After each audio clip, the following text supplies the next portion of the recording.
Terlebih dahulu, Presiden Prabowo melantik Komisi Percepatan Reformasi Polri pekan lalu.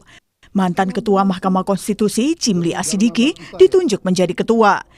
Komisi Percepatan Reformasi Polri tertuang dalam Keputusan Presiden nomor 112/P tahun 2024 tentang pengangkatan keanggotaan Komisi Percepatan Reformasi Kepolisian. Nantinya komisi ini akan bekerja selama 3 bulan ke depan. Senin kemarin rapat perdana Komisi Reformasi Polri digelar di Gedung Mabes Polri. Kedepannya Komisi Reformasi akan mengadakan rapat tiap minggu dengan mengundang sejumlah pihak, termasuk kalangan masyarakat untuk mengumpulkan sejumlah data. Ketua Komisi Reformasi Polri, Cimli Asidiki bilang nantinya akan ada 2 jenis rekomendasi, yakni rekomendasi yang akan diserahkan ke Kapolri jika terkait permasalahan internal, dan rekomendasi yang akan langsung diserahkan ke Presiden jika berhubungan dengan perbaikan. Meskipun begitu, Cimli menyebut Kapolri akan tetap terbuka dengan rekomendasi yang akan terbentuk ke depannya.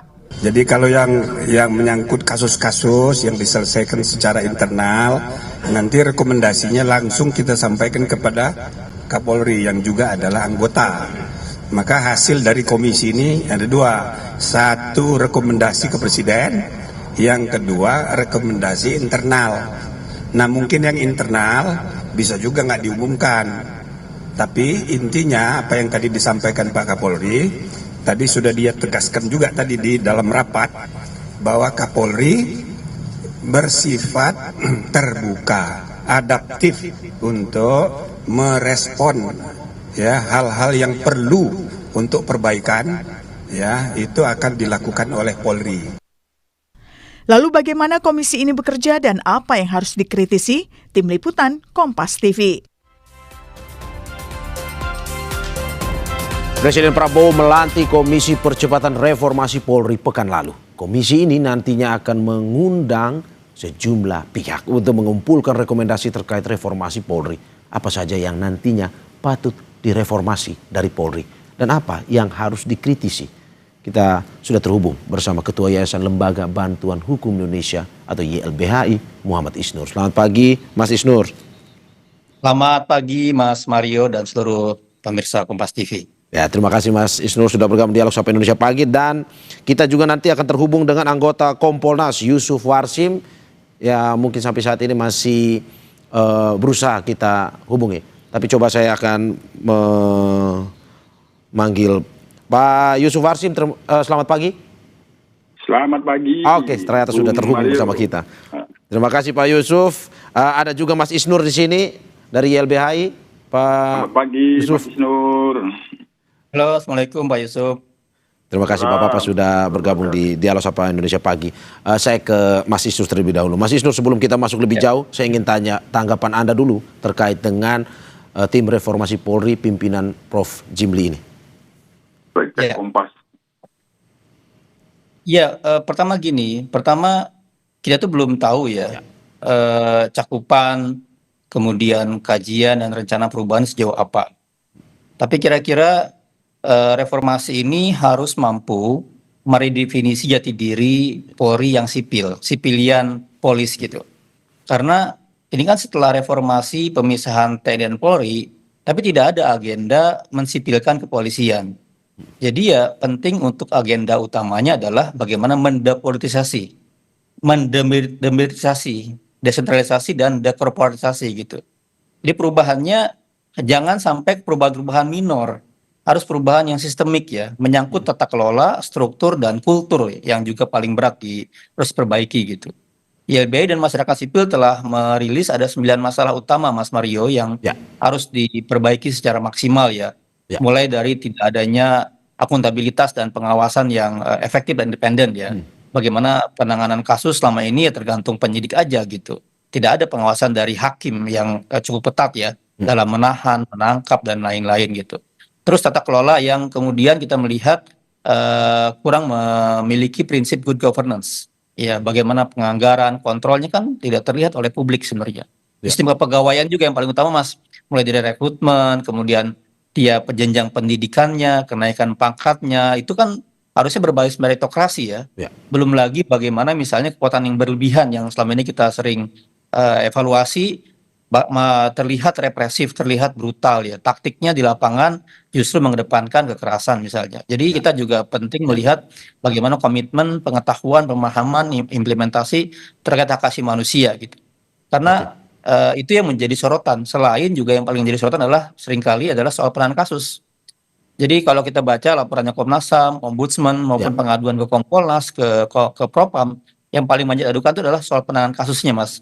Baik itu cherry picking, baik itu ada penundaan dan lain-lain. Nah, harusnya perubahan sampai mengarah ke arah sana semua. Oke, Mas Isnur, kalau melihat dari komposisi timnya yang banyak orang bilang lebih banyak internal ketimbang eksternal pemerintah, menurut Anda akan bisa lebih independen? Iya, saya sih meragukan, Mas. Seharusnya timnya harusnya berisi orang-orang yang punya concern yang serius di reformasi kepolisian gitu. Ya. Kan orang-orang ini kan orang yang pernah memimpin ya. Dan kita justru selama mereka memimpin tidak terlihat reformasi yang sungguh-sungguh gitu. Saya sih melihat justru yang paling cukup vokal dan juga concern Pak Mahfud saja gitu. Selebihnya saya tidak melihat ada orang yang cukup concern kemudian mendalam serius dalam reformasi kelembagaan di kepolisian. Jadi kami sih ya, tapi kami juga kan namanya ragu ya wajar, tapi kita mendorong semaksimal mungkin ya perubahan apa yang terjadi. Ragu akan terbentuknya reformasi Polri itu ya, kalau menurut Anda. Saya ke sistemik, Mas. Kalau perubahan sih pasti ada ya. Tapi yang sistemik, yang fundamental, yang kemudian dia bisa mengubah secara tadi ya tata kelola, struktur dan kultur itu yang penting sebenarnya. Ya, saya ke Mas Yusuf. Mas Yusuf, bagaimana Anda menanggapi apa yang disampaikan oleh Mas Isnur? Masih ada keraguan sebenarnya? Ya, kita tentu apa yang sudah dibentuk Presiden kan ini merespon apa yang menjadi desakan, dorongan dan aspirasi publik ya. Jadi itu yang pertama dulu. Oleh karena itu ya Kompolnas sendiri dalam hal ini kami akan menunggu apa yang akan dilakukan oleh Komisi Percepatan Reformasi. Ini juga kan masih ada informasi akan bertambah karena anggota Komisi Percepatan Reformasi itu tidak ada yang merepresentasikan keterwakilan perempuan ya, betul. Ya, jadi akan bertambah. Jadi ini kita tunggu. Nah, sementara yang dimaksud oleh isu-isu reformasi oleh Mas Isnur tadi ya, itu kita sangat paham dan setuju karena apa yang disampaikan oleh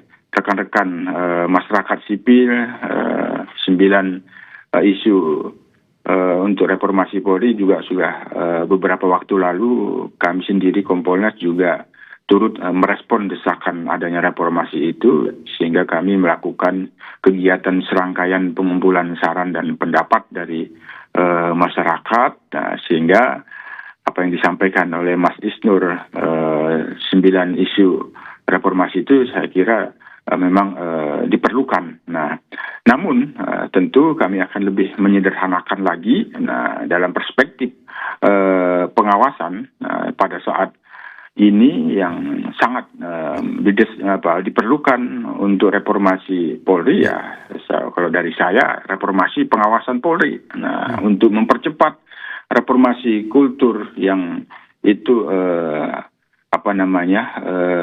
pada saat ini mengalami stagnasi, pelambatan. Kalau kita menggunakan blueprint reformasi Polri dari 98 itu kan 3, reformasi struktur, instrumental, baru kultur. Nah, reformasi kultur inilah yang menjadi desakan untuk dipercepat. Nah, kita sederhanakan lagi apa yang disampaikan oleh Mas Isnur, masih adanya kecenderungan melakukan kekerasan, perlu dilakukan demilitarisasi. Ya. Kita bahasakan kultur yang sudah dimaksud di dalam tugas kepolisian itu kan harusnya kultur yang melindungi, mengayomi dan melayani. Ini yang harus kita percepat melalui reformasi pengawasan. Salah satunya adalah penguatan pengawasan eksternal Kompolnas. Oke Pak Yusuf, saya kembali ke Mas Isnur. Mas Isnur? Ya. Oke, sepertinya ada permasalahan komunikasi. Saya lanjutkan. Sekarang udah masuk. Mas Isnur? Ya. Oke, Mas Isnur, tadi sudah dibahas sedikit terkait dengan reformasi kultur di tubuh Polri. Menurut Anda, jika nantinya dipanggil oleh tim reformasi Polri untuk memberikan masukan dari segala bentuk masukan yang tadi Anda sudah sampaikan. Apakah mungkin saja ada reformasi struktural yang mungkin akan disampaikan oleh YLBHI? Ya, YLBHI kan selama ini menjadi pendamping masyarakat dalam keseharian ya. Ya. Dan salah satu yang paling banyak diadvokasi dan diadukan adalah lembaga kepolisian tentu. Dalam pendampingan kasus, dalam pendampingan demonstrasi, dalam penanganan pemeliharaan keamanan. Jadi kita akan sampaikan fakta-faktanya. Dan selama ini juga YLBHI bersama masyarakat sipil dan para ahli ya, akademisi banyak melakukan kajian-kajian. Jadi kami akan berikan seluruh kajian-kajian dan temuan-temuan yang selama ini kami rilis ya seringkali. Ini sudah puluhan tahun Mas, jadi sejak 70-an kami memberikan catatan ya. Dan penting sebenarnya juga reformasi kepolisian ini beriringan dengan reformasi undang-undang yang sedang berlangsung. Misalnya sekarang lagi reformasi KUHAP Mas. Nah harusnya KUHAP ini membantu mereformasi penyidikan.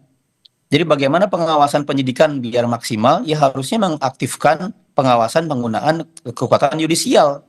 Mulai dari penangkapan, mulai dari penahanan, harusnya dia menggunakan mekanisme hakim gitu. Jadi ya ketika penahanan penangkapan dievaluasi, penetapan dievaluasi, bukan hanya prapid ya, tapi ya aktif gitu. Maka itu akan mengurangi beban-beban pengawasan internal yang selama ini kurang efektif.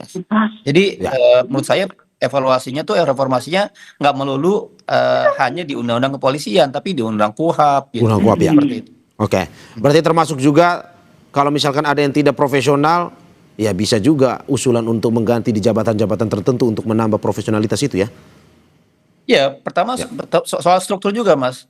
Soal struktur kan juga selama ini kan bagaimana misalnya pendidikan tuh saya banyak cerita dari internal ya. Itu banyak keraguan bahwa ini adalah fair dan tidak fair gitu. Itu catatan yang sangat penting ya. Bagaimana kita mau melahirkan para pemimpin yang dia berintegritas ya, yang jujur, kalau kemudian pola pendidikannya orang mau masuk pendidikan itu harus mengeluarkan biaya mahal dan lain-lain, susah sekali gitu. Seperti itu. Oke, Mas Yusuf, bagaimana Anda melihat bahwa misalkan nanti ada usulan untuk reformasi struktural, misalkan ada jabatan tertentu yang dirasa tidak kompeten, kapabilitas, bisa diganti dengan orang yang lebih kapabilitas, atau tidak termasuk reformasi struktural ini? Kalau kita melihatnya sebenarnya akan lebih tepat Komisi Percepatan Reformasi itu levelnya pada makro. Kalau soal ada struktur jabatan yang perlu dikurangin, likuidasi, tentu itu levelnya kan ada pada mikro terkait dengan pembenahan organisasi. Ya, kami sendiri Kompolnas soal struktur organisasi Polri itu sudah pernah menyampaikan dalam bentuk usulan arah kebijakan kepada Bapak Presiden untuk terus melakukan penguatan model organisasi piramida. Nah, yang di bawah yang itu diperkuat terus, sehingga ada struktur-struktur yang menjadikan organisasi itu gemuk, itu harus terus dilakukan pengurangan-pengurahan sehingga ya benar-benar piramida itu levelnya kan ada pada mikro kebijakan pada sifatnya mikro, tapi yang kita harapkan tentu sebagaimana harapan publik yang lebih tepat barangkali ya ini kan namanya kita tidak tahu ya, barangkali lebih tepat Komisi Reformasi Percepatan Reformasi Bentukan Presiden ini ada pada level makro ya. Oleh karena itu kami tadi memberikan semacam boleh menjadi masukan ya pada level makro ini dilakukanlah reformasi pengawasan dengan memberikan penguatan pada pengawasan eksternal yang ini sebenarnya tidak sebanding dengan kewenangan mengawasi kewenangan yang besar Polri, itu kan tidak sebanding. Nah, itu kan levelnya pada makro, Mas Mario. Nah, jadi kalau Mas Mario tanya itu sepertinya tidak akan tidak tepat kalau itu levelnya pada mikro. Oke, saya kembali ke Mas Isnur. Mas Isnur, bagaimana Anda melihat bahwa dengan komposisi tim ini pada akhirnya akan memanggil dan mendengarkan seluruh elemen masyarakat tadi. Tapi seberapa yakin Anda bahwa apa yang disampaikan itu mungkin bisa dilakukan atau disampaikan ke Presiden dan dikabulkan? Iya, yang kita khawatirkan adalah forum ini jadi forum hanya kompilasi masukan saja, Ya. tetapi tidak sampai merumuskan agenda perubahan yang sistemik dan fundamental tadi, misalnya. Contohnya gini, Mas. Contohnya adalah sekarang sangat banyak wewenang yang sangat luas ya, yang harusnya mungkin ke depan kepolisian lebih fokus pada tugas-tugas fungsinya. Ada banyak misalnya usulan-usulan besar terkait bagaimana SIM di negara-negara lain ya tidak ada terbitan SIM itu oleh kepolisian misalnya Ya. contohnya ya. Dan beberapa anggota DPR sudah mulai mengusulkan itu misalnya. Jadi kita harus juga mulai memikirkan fokus pada tugas fungsi dan yang diberikan oleh konstitusi. Bisa mulai dengan mengurangi kewenangan di wilayah misalnya pelayanan masyarakat, ketertiban umum misalnya. Itu mulai ke depan akan menjadi makin profesional gitu. Nah ini harusnya sih sampai ke sana rumusan-rumusannya itu gitu. Jadi jangan kemudian justru reformasi itu malah menambah banyak sekali kewenangan yang akhirnya tidak fokus pada pokok dan fungsi tugasnya gitu. Ya, ya, ya. Nah, apakah sejauh mana yakinnya? Ya di titik ini saya tidak yakin gitu. Tapi ya kita lihat nanti bagaimana perjalanannya ya. Harusnya sih dia bisa merumuskan secara strategis dan bertahap gitu. Misalnya dalam periode setahun, 2 tahun, 3 tahun seperti apa ya? Karena ini kan sangat besar, jadi butuh juga langkah-langkah yang sistematis dan Oke. taktis lah dalam perubahan ke depan. Oke, oke, Mas Yusuf, masih ada keraguan sebenarnya terkait dengan bagaimana nantinya usulan ini bisa dikabulkan atau dijalankan oleh tim reformasi Polri. Menurut Anda seperti apa? Ya kalau nanti ada dimintakan saran dan masukan kan kita harus optimisme. Ya. Hanya memang sekali lagi kita perlu berharap. Berharap dan berharap itu ya harus maksimal, harus maksimal gitu. Nah, reformasi tim percepatan reformasi, komisi percepatan reformasi ini ya tadi itu yang disampaikan oleh Mas itu dihadapkan nantinya apakah tim ini, komisi ini akan melakukan satu rekomendasi, menghasilkan rekomendasi yang itu pengurangan kewenangan. Itu berarti ini tadi yang saya maksud ada pada level makro. Nah, ketika dilakukan usulan reformasi struktural ada pada reformasi levelnya makro ya seperti yang dimaksud oleh Mas Isnur ini. Apakah seperti itu ya? Kita juga belum tahu, barangkali kalau Mas Isnur yang dimintakan saran masukan yang kita baca mungkin akan mengusulkan itu. Nah, terjadi reformasi pada kewenangan Polri yang begitu besar. Nah, kami sendiri tentu melihatnya tidak pada konteks yang demikian. Kewenangan yang besar ini apabila tetap dipertahankan maka berikanlah kewenangan pengawasan yang sebanding. Ya, ya. Kalau memang apa yang dimaksud oleh Mas Isnur itu kaitannya dengan SIM masih merupakan pelayanan kepolisian, kewenangan pelayanan kepolisian ya, itu tentu akan kita lihat. Tapi apa yang saya maksud tadi bahwa reformasi 98 yang melahirkan reformasi Polri yang terus berjalan, yang salah satunya adalah mengalami pelambatan reformasi kultur, ada yang masih belum selesai atau tersisa ketika kita mereformasi tahun 98, Polri diberikan kewenangan yang besar, tapi menurut kami pengawasannya sangat kecil. Oleh karenanya, pada kesempatan ini saya tetap menegaskan diperlukan reformasi pengawasan Polri untuk memastikan kewenangan yang besar pada Polri itu benar-benar digunakan atau tidak disalahgunakan. Oke. Saya terakhir ke Mas Isnur.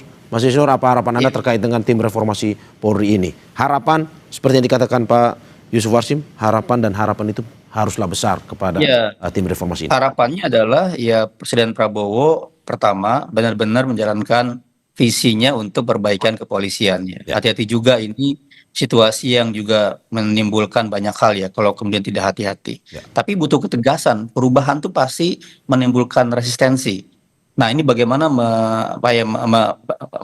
berlari di tengah gelombang ketegasan pimpinan tapi juga resistensi di bawah gitu. Yang saya lihat sih penting membutuhkan kedua-duanya gitu. Ada banyak teman-teman di internal yang juga pengen perubahan gitu, sudah frustasi dengan situasi yang ada gitu. Nah ini gelombang ini harus didorong dengan ketegasan pimpinan ya, keterbukaan dan juga semangat bersama-sama. Juga didukung oleh misalnya DPR Jadi DPR juga jangan cuma komentar kasus gitu ya, perbaikannya, tapi juga harus benar-benar merubah secara fundamental. Oke, terima kasih Ketua Yayasan Lembaga Bantuan Hukum Indonesia YLBHI Muhammad Isnur dan juga Komisioner Kompolnas Yusuf Warsim atas apa yang disampaikan, dan kita harapkan apa yang disampaikan ini bisa memberikan Polri yang lebih baik lagi terutama untuk pelayanan kepada masyarakat. Sekali lagi terima kasih Bapak-Bapak.